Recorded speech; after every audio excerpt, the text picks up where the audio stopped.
There it is, bud. That show.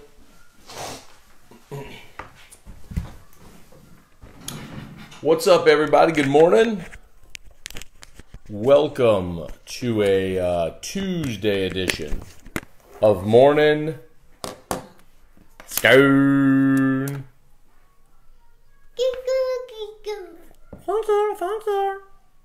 So, Drew, as you all know, watches Elmo Ducks.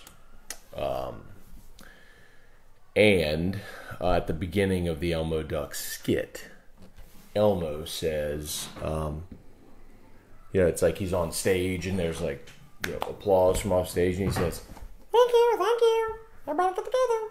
So, and so now Drew has started saying, thank you, like Elmo does. So that's what Kiku is. I know you all are thrilled to know that. Actually, I think a lot of y'all do care that Drew's talking more. Y'all tell me that a lot. So, thank you. 1, 2, 3. Very good.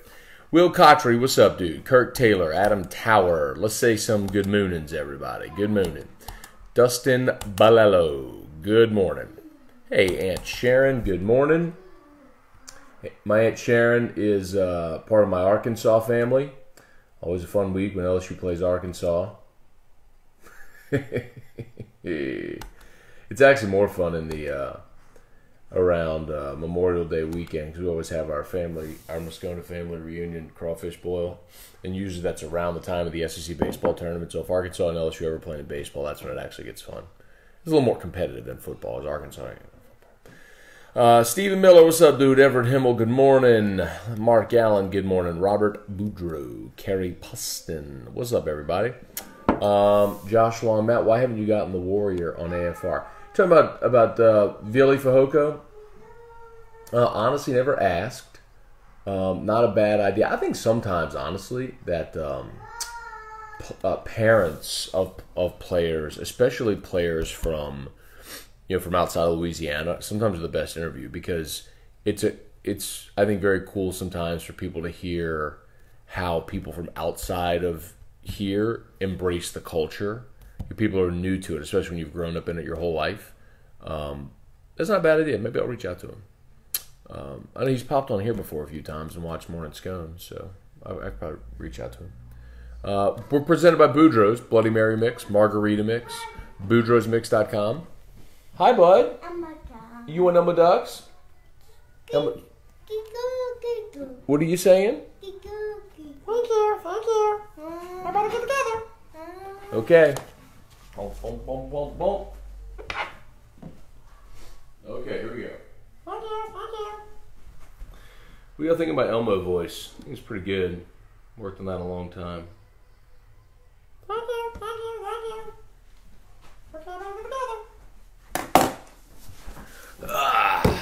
you. Also, today's The Riot podcast at noon, likely to be lit. Well, if you noticed, but Ryan Theriot got into a Twitter sparring match with Zach Strief last night. So my guess is today will be really fun on the podcast. We record the podcast of the Riot podcast every Tuesday, noon Central, and you can watch it Facebook Live on the 104.5 ESPN Baton Rouge Facebook page. Tyler Landry, good morning. Catherine Marie, good morning. Let's see. Jimmy Vadreen, what's up? Let's see. Jason Hatcher, good morning. Trivia Carter, good morning. Sam Dixon, Charlie Cabell, good morning. Stephen Hoogie, good morning. Morning from Hoogie. Fresh Market. Albert. Fresh Market and Albertsons, neither of which carry Boudreaux's. Could we please start saying Calandros? Or Alexanders, or Calvins, or Canadas? Let's see. Brandon Arishu, good morning. Kirk, are y'all going to the Tracy household this weekend? We're not, and I'm very upset about it. There are actually LSU fans that are flying to California to go watch this game at the Tracy house, Cole Tracy's parents. We nixed it because kickoff was, we were told all along, going to be 11 a.m. And, of course, they put the 6-day hold, so we found out on Sunday that it's 6:30 p.m. which means we could have done it. The problem with an 11 a.m. kickoff was because they're in California. An 11 a.m. kickoff would have been 9 a.m. kickoff Pacific, which means we would have started pregame at 4 a.m. Pacific, which means we would have been at the Tracy household at roughly 2:30, setting up. So we nixed it because of the 11 a.m. kickoff, and then it ends up being a 6:30 kickoff. So a little ticked. I was looking forward to going out there, man, quite honestly. So I was talking to Gordy about it, and he said, hey, let's do something like late, like December-ish, like Christmas with the Tracys or something. I was like, not a bad idea. Maybe around bowl season we can work something out. I'd love to do it. Scott Bork, good morning. Ronnie Dugas, good morning. Tim Davis, Shannon LeBlanc, Tim Saunier, good morning, everybody. Brandon Stewart, Riot Podcast, going to be fire today. Yeah, so the long story short, and by the way, I have an interview in Arkansas in 18 minutes, or maybe it might be 7:00. I don't know if it's 8:05 or 8:02 or 8:01, but they're called. I think it's 8:05. Anyway, so my phone's gonna ring at 8-something, 8:0-something, and they're gonna this thing will end. So Ryan Clark, of course, who's part owner at Traction, comes on AFR every Wednesday, and is a good friend of all of ours. Ryan goes on Get Up every Tuesday, the ESPN show, and he does his top 5. And if you haven't seen it, he's been really animated with it. You can tell like they're trying to push more personality into Get Up to boost that show, which I get. And so Ryan's doing his part, and so he's been really animated with his top 5, and he's been heavy on the Rams. Anyway, so Zach Strief found a video, a Twitter video of Ryan Clark, and quote tweeted it and said, why is he acting like a fool, or something like that. And so Theriot grabs that and ats Zach Strief on Twitter and is like, you want to see something foolish? Listen to your play-by-play. It's like, Ryan Clark's changing the game, like, you suck. Oh my God. Like, boom! So, it got a lot of attention last night. People who maybe didn't reply on Twitter but texted me, media people and otherwise, that were like, oh my God. So needless to say, I think that's going to be lit, and I don't think Theriot is going to back down from that today. I think he's going to, if anything, carry it on further. It's one of the great things when you have nothing to lose and you're in media. Jerry Reynolds, good morning, boys. Now on to the next game. Beat them Hogs. I have family and friends in Arkansas. Comments on the game, Matt. So, Jerry, Arkansas is terrible.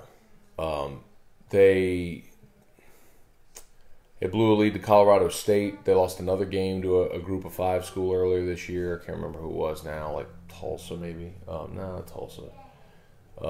Anyway, they gave up 45 to Vanderbilt. LSU should score a will in this game. I'm curious to see how LSU's defense holds up against Arkansas, because what Chad Morris wants to do is spread you out and throw it a bunch, and he doesn't exactly. He don't have his quarterback. Ty Story's been a little banged up this year. I think he's healthy now, healthier. Cole Kelly, the kid from Lafayette, who was recruited by Bielema, he started the season, just threw a ton of picks. They benched him. They're playing Ty Story now. They've been giving the freshmen some looks as well, but I think it's Ty Story's job. They've scored lately. They scored. They lost to Vanderbilt 45-31 or something like that. They can score. They put up some points on Ole Miss. But LSU's a different animal. The one thing that you worry about, honestly, is just what happened in 2014 up there. LSU coming off the Bama loss had that letdown, night game in Fayetteville, and LSU lost 17-0. LSU attempted a field goal like on its opening possession, missed it. Delahousse missed it, and LSU just from that point zapped the life out of the game, out of the team. So I'll be curious to see, man, if they go up there and they take control early, I'm sure they win. If they face some adversity early, we'll see. But they should win, man. LSU opened a 14-point favorite. It got all the way down to 12.5 yesterday. So the professional money has been on Arkansas with the points. Probably betting on Arkansas getting a little bit better. And LSU with some of the letdown factor, and everybody watched LSU's offense the last 2 weeks. The last 2 games, I should say. Brandon Stewart boot up. Amen, brother. Willie Wade and the basketball team, they tip it off today. So, by the way, if you're into podcasts, I hope y'all will check this out. My good friend Hunt Palmer is going to start doing a daily LSU basketball podcast for this season. Not long. Similar to what I'm doing with Locked on LSU. But it's going to be basketball. So if you love LSU basketball and you want like daily LSU basketball news, Hunt will have your daily LSU basketball podcast. Not long, maybe like, I told him like 18, 23 minutes max. I mean, keep it shorter if you want, but just for people who care desperately about the LSU basketball program and want to know what's going on when it's hard to find info in the midst of football season. I think that's an awesome outlet. So, and nobody knows the LSU basketball team better than Hunt. So, Mimi come. Mimi is coming, bud. Whoop, your food's done. Come see. Truby, come. Hey, come see.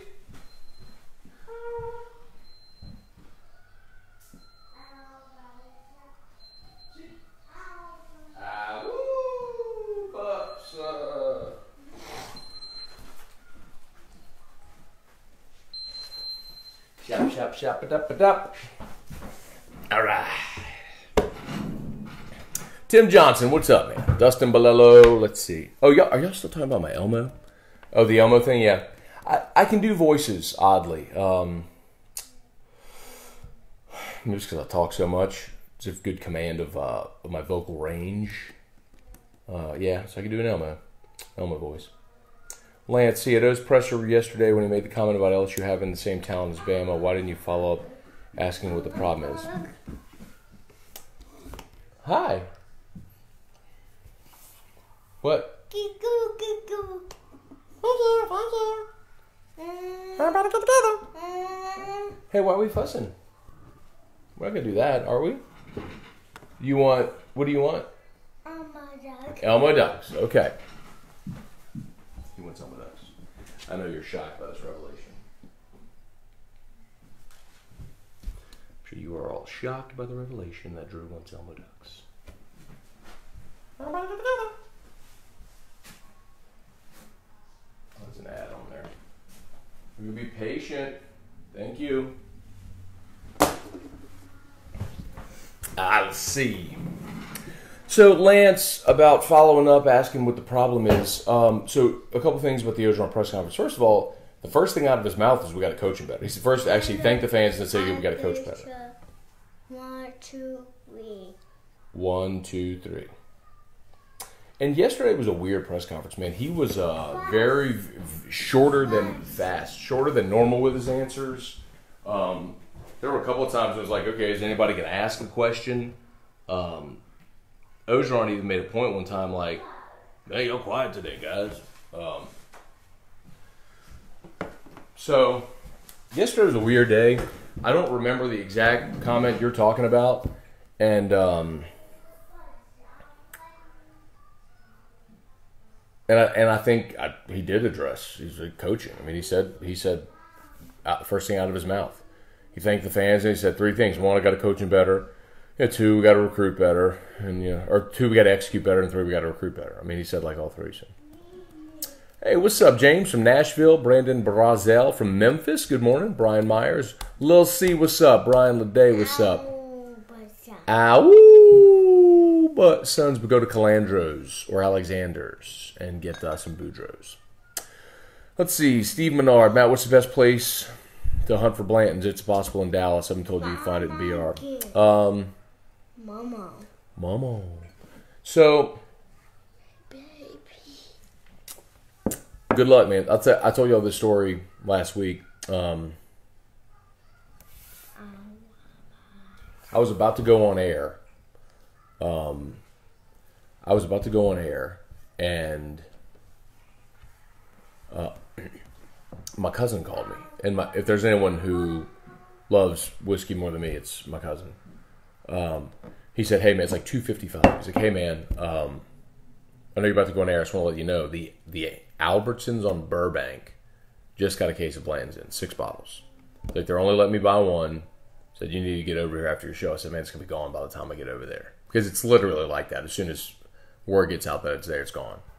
So Erica works near there. And so I called her. I said, hey, as soon as you leave school, go to that Albertsons and buy me a bottle of Blanton's. Now, it'll never be shelved, right? So no one's ever going to put that on the shelf. It'll be, they'll keep it, as an allocation, like behind the counter or something. So you'd have to ask for it. And a lot of times, I hate to tell you this, Steve, a lot of times they have it, but they'll even tell you they don't, just to save it for regulars. If people go in there and they're buying $100 in whiskey a week, they're constantly grabbing bottles and stocking up, that they know that they're great customers. Spend a few $1,000s or more on whiskey every year at those places. When they get an allocation like that, they're going to save it for their regulars. So my advice to you would be, get in good with a store owner, preferably like I don't want to say a mom and pop type thing, but like your local liquor store, wherever, whenever they get those allocations, a lot of times, like, they'll tell you when they're expecting them in, and if they know, they'll, like, hey, we expect on on the 15th this month, we'll probably get in. Call us a few days before, a few days after, and just call them every day and say, hey, did you get in? Did you get in? Did you get in? I mean, that's part of the. I know it sounds absurd, but that's part of the hunt. It's just not, there isn't enough of a supply to where people just have it all the time, so I called Eric. I was like, go get it. She did. She saw my dad there at the store just randomly. So I called him. I was like, go back in and get me another bottle. Because they'd only let her buy one, so he went back in and got one. So I got 2 that day. So now I'm pretty stocked. I have 4 bottles of Blanton's now, so I'm pretty stocked up good on that right now. I need my Weller 12. That's the one that's eluding me. I've been able to find Weller Special Reserve, the green label. I haven't found, like, Weller 12, the black label, and the antique, the red label, is just, it's eluding me. Let's see, Jamie Levine, good morning. Will Ryan show up on time for the podcast? I hope so, Jamie. He better today, especially because he'll be teeing off on Zach Strief, man. Will Spencer, good morning. Jordy Bird, God bless Zach Strief. Poor guy, he's about as bad as Jason Witten. He is. He was even making Deuce uncomfortable during the call. And Zach will probably get better, but he's bad right now. He's a high school quality play-by-play guy. I actually have heard high school play-by-play guys that are better.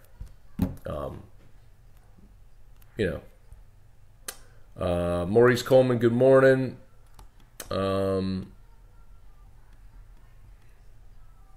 Josh Long, Theriot versus Strief. Let's book it. Vote Theriot. North Texas beat Arkansas. Thank you, Brandon. And that's another one. Thank you, Catherine. Arkansas is coming off a bye.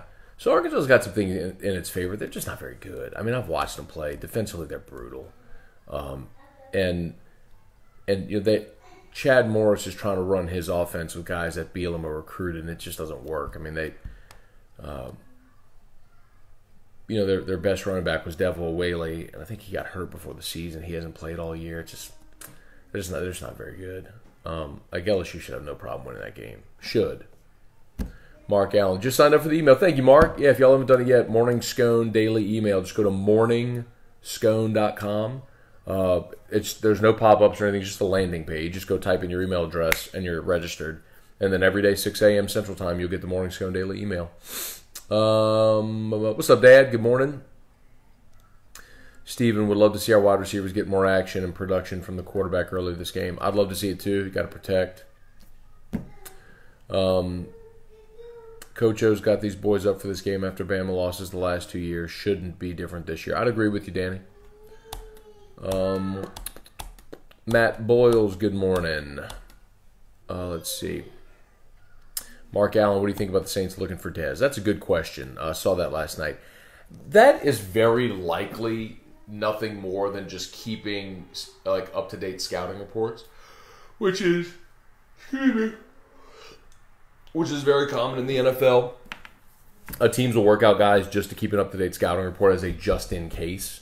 I don't think they're looking to sign a receiver, clearly. I mean, Michael Thomas is great. Traquan Smith is playing really well. Maybe if they feel like Cam Meredith isn't ever going to be ready, which, by the way, I get you trust your doctors,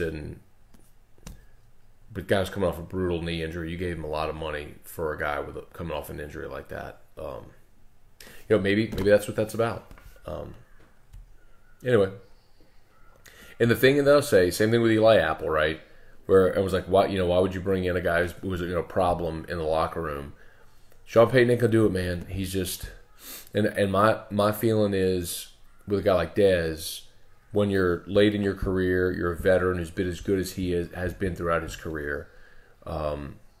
Sometimes you just want that ring, man. Sometimes you're willing to humble yourself to go ring chasing, and I think because the Saints are in that position where, they're a perceived front runner in the NFC. There's guys that I think are going to want to join them, and that's a good spot to be in. You can go bargain shopping and people will take less. I look at DeMarcus Cousins with the Warriors. Guys will take less to join you. Let's see. Jamie said, Matt, I thought Todd Harris played really well replacing Battle, who I haven't really been impressed with this year. Your thoughts? I thought Todd Harris did play really well. I could tell you they loved him last year when he showed up on campus. Remember, it was Harris, Stevens, Delpit who all showed up together.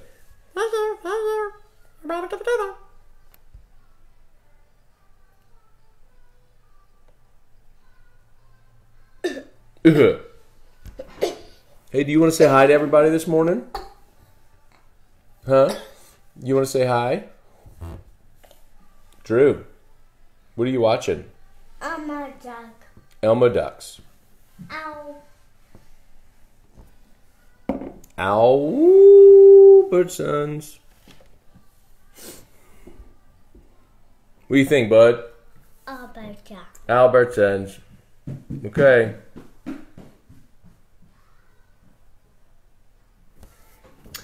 Here you go. Theriot should get Strief as the guest picker.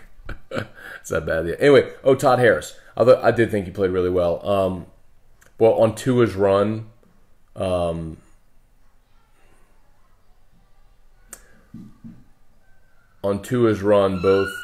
both Jacoby Stevens and Todd Harris missed it. Matt Wyatt, former Mississippi State quarterback, I told you all about.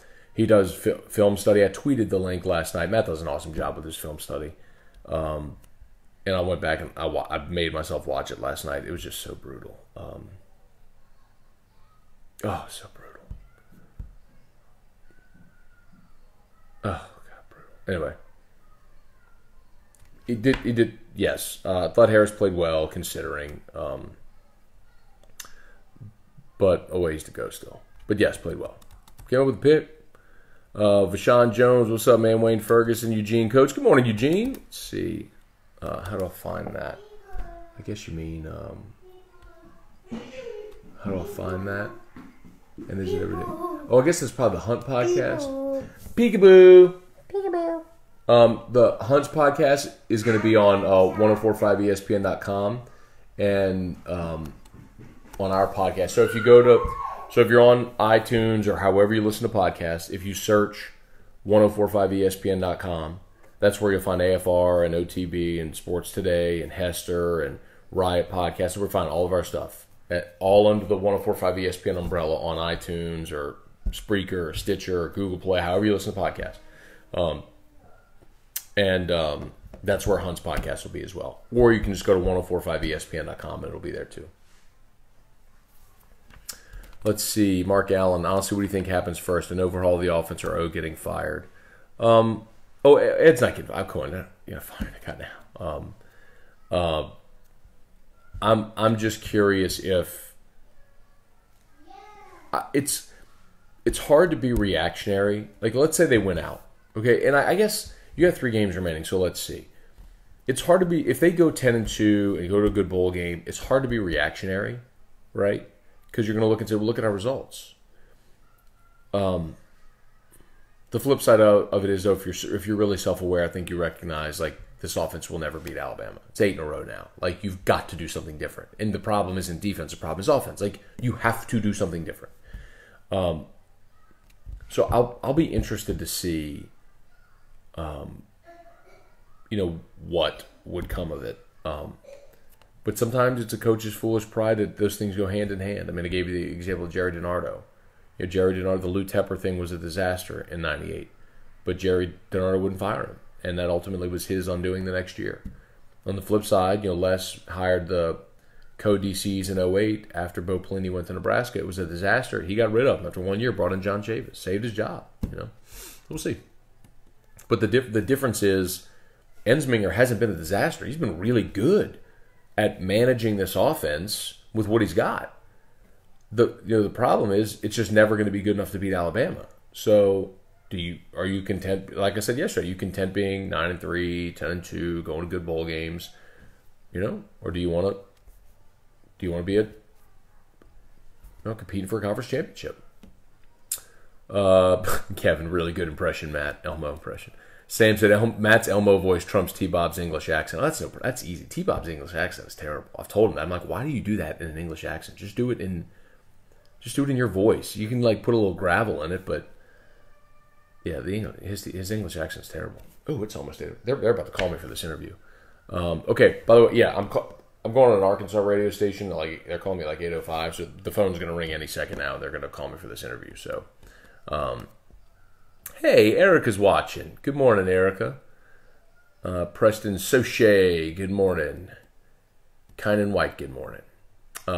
All right, let me remind y'all then about Boudreaux's Bloody Mary mix, margarita mix in case the phone rings. So this is going to end abruptly whenever the phone rings, FYI. It's just going to stop any minute now. I agree, Jerry. Only way to beat Alabama, keep our boys at home. That's a big part of it. James Harrelson. Wow. Chesticles is on here. What's up, Jimmy Chest Hair? Excuse me.